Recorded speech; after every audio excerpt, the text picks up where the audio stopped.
scène.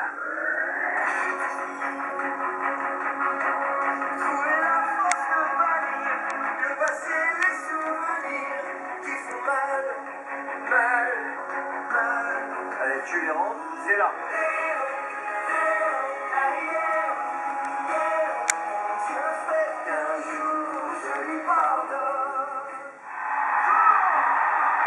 C'était le 20 juin dernier pour la fête de la musique.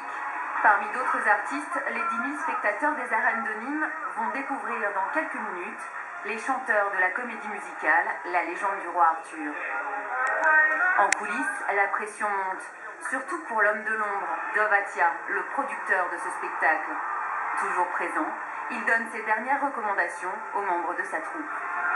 C'est très musical, parce que c'est le piège avec la scène Le Monde, et on oublie, on commence à hurler. C'est très chanté, musical. Du plaisir. Allez. Aujourd'hui, c'est sans doute lui le plus stressé. Je regarde jamais les émissions de mes artistes et jamais les premières de mes spectacles. Et donc dès que je vois une erreur, ça me rend fou. Je suis quelqu'un de très angoissé et un peu perfectionniste, donc je vois le moindre défaut et le public ne le voit pas, mais moi je le vois. Pour Dovatia, impossible de rester près de la scène. Je m'en vais. Pour la première fois, la troupe en costume d'époque chante le single de la comédie musicale La légende du roi Arthur.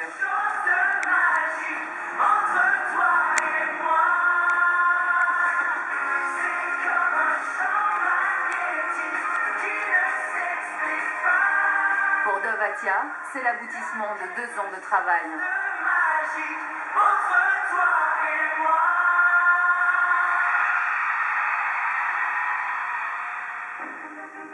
En 15 ans, ce producteur est devenu le pape de la comédie musicale en France.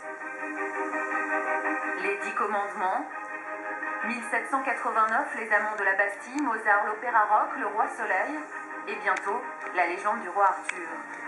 Au total, il a produit 7 spectacles qui ont réuni plus de 8 millions de spectateurs. Itinéraire d'un producteur à succès. C'est dans les rues de Tunis que Dovatia grandit dans une famille modeste, fils d'un père électricien et d'une mère au foyer qui le berce de chansons françaises. J'ai grandi avec ma maman qui chantait les chansons de Dalida, les chansons de Brassens aussi. Elle chantait tous les classiques, donc c'est ça qui m'a donné sûrement le goût de la musique. C'est entendre ma mère chanter depuis que je suis né, sûrement, même dans son ventre. À l'âge de 16 ans, avec ses parents, il s'installe en France. Et c'est pendant ses études que Dovatia découvre la musique. Il joue de la basse dans un groupe. Avec ses amis, ils se produisent dans des bars. Parmi eux, Pascal Cholet. À l'époque, en 1980, c'est la New Wave qui fait vibrer les jeunes. Et voici l'un des morceaux composés par leur groupe.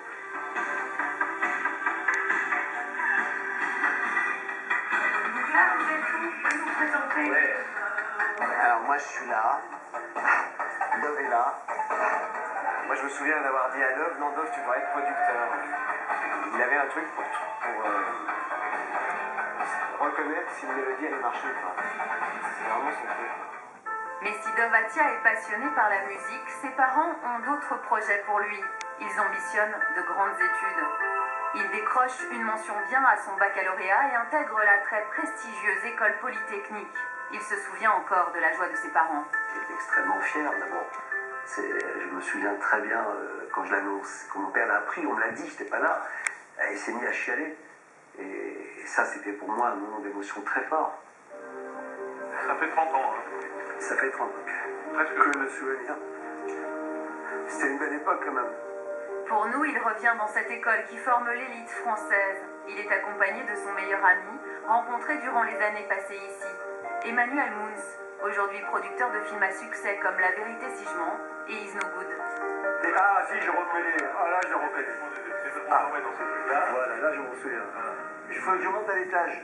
Parce que nous étions à l'étage. Je me souviens que j'étais au bout. Je me rappelle que mon lit était là, ouais. Ah oui, c'est ça. Le Le lit était là. bureau, le téléphone. Et c'est là qu'on faisait les examens. Les devoirs, ouais. Et tous les souvenirs me reviennent. Mais j'étais plus haut. Oui, moi, non, c'est toi qui étais, moi j'étais au dernier. Et moi j'étais au deuxième, toi t'es au quatrième. j'avais le téléphone ouvert et t'écoutais de l'autre côté. Et je disais, tu te rends A plus B, voilà. Et je dictais le devoir Et il y à... avait le sergent qui courait. Pourtant, en sortant de Polytechnique, Dovhatia décide de ne pas prendre la voie royale qui s'ouvre à lui. Il sera d'abord professeur de mathématiques, et ce n'est que 10 ans plus tard que son destin va prendre une nouvelle direction. Et ce qui va changer la vie de Dovhatia, c'est le hasard d'une rencontre dans une salle de sport. À côté de lui s'entraîne Albert Cohen. Il est à l'époque producteur de documentaires et de musique. Va naître entre eux une amitié et une collaboration de plus de 25 ans. Moi, je découvre un Dov prof de maths, donc à des années-lumière de mon métier, mais parallèlement à ça, je rencontre également un musicien. Dov faisait de la musique, et pas qu'un musicien, un passionné de musique. Et évidemment que notre rencontre l'a intrigué, parce qu'il a certainement vu la possibilité d'ouvrir une porte dans un métier qu'il méconnaissait totalement, et c'est ce qu'il a fait, finalement.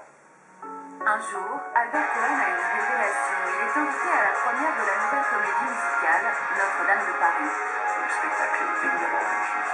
Je sors du Palais des Congrès et je fais une crise de jalousie. Et je dis, mais c'est ça que je veux faire. L'idée de produire les 10 commandements m'est venue en sortant du Palais des Congrès quand j'ai découvert Notre-Dame de Paris. Donc je lui dis que j'ai une idée, il éclate de rire. Il dit encore, d'un air lassé, encore une idée. Je lui fais le pitch de l'idée en 10 secondes. Et là, il me regarde avec un air très intrigué. Et là, je lui dis, c'est génial. C'est génial. Et il me dit, en plus, j'ai même Moïse, c'est Daniel Lévy. Je lui dis, t'es sûr, Albert? Ah oui, c'est Daniel Lévy, j'en suis sûr. Je dis, mais où est-ce qu'il est? Il m'a dit, oh, je sais plus, je crois qu'il a arrêté la chanson, il est en train de vendre des ballons roulants en Martinique. Et donc, Albert qui appelle Daniel Lévy en disant, il faut que tu gagnes un casting. Et Daniel dit, arrête, fous de ma gueule, je viens pas, je suis en Martinique, je suis bien, la chanson que j'ai arrêtée. Et voilà l'histoire. Il a fait venir Daniel. Après avoir trouvé le chanteur de leur comédie musicale, ils vont s'entourer de grands noms. Le metteur en scène Elie Chouraki et la star de l'époque Pascal Obispo pour la musique.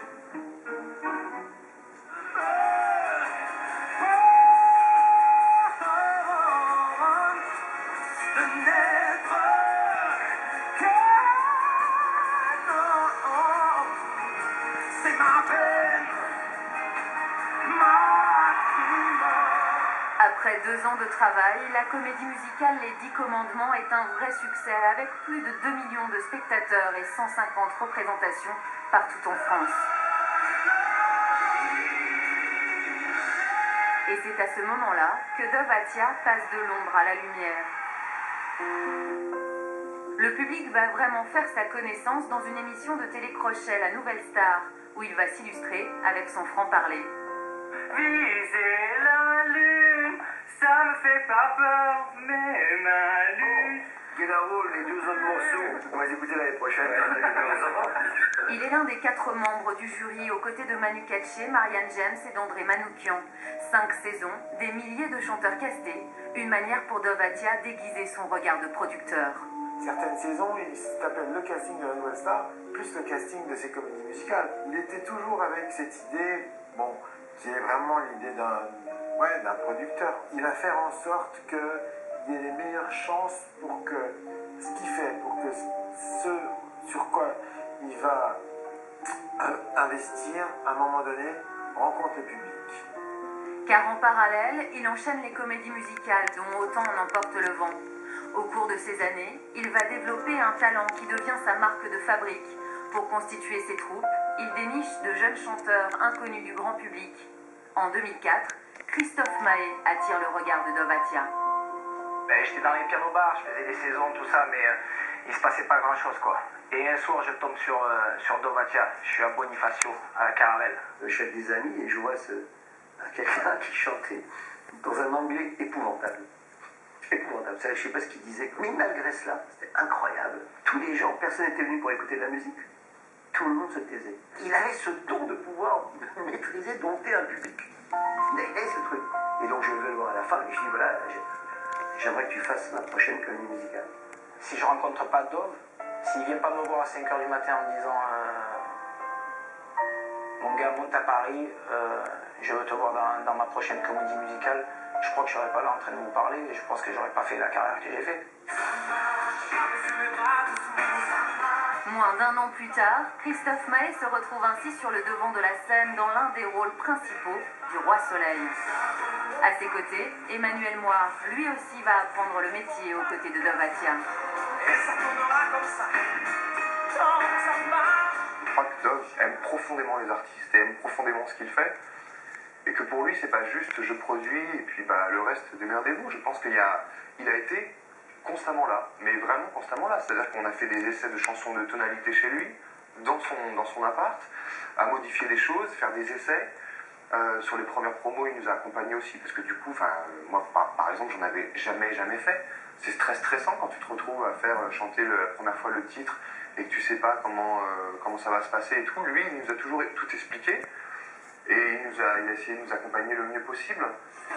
Un pari réussi, car au-delà du succès du Roi Soleil, Christophe Maé et Emmanuel Moir sont devenus des stars de la chanson française.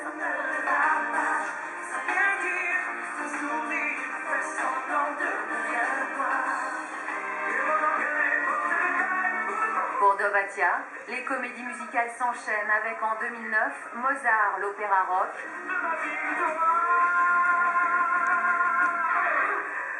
et 3 ans plus tard, 1789, Les Amants de la Bastille. Et toujours la même volonté, racontée en chansons de grandes histoires populaires. Aujourd'hui, c'est à un autre mythe qu'il s'attaque. Début juillet, dans le nord de Paris, nous retrouvons Dovatia en studio. Ce jour-là, il met la touche finale au prochain titre de sa nouvelle comédie musicale, La légende du roi Arthur.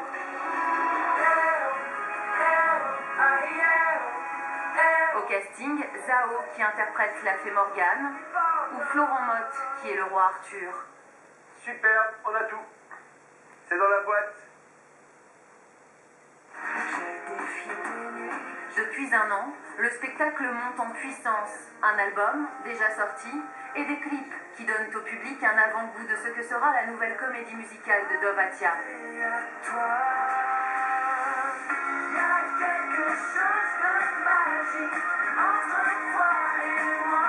Sur scène, il y aura 300 artistes, des décors féeriques. En coulisses, avant la grande première, les choses s'accélèrent. Après Paris, rendez-vous cette fois à Rome pour le producteur. Bonjour madame, Dovatia, enchanté. Avec Zao, ils viennent pour les premiers essayages des costumes dans ces ateliers qui travaillent pour le cinéma et le théâtre. Plus d'une quarantaine de petites mains s'attellent jour et nuit à fabriquer les 2000 tenues de la comédie musicale. Tout doit être prêt pour le début des représentations dans 2 mois. Certaines robes ont demandé plusieurs semaines de travail.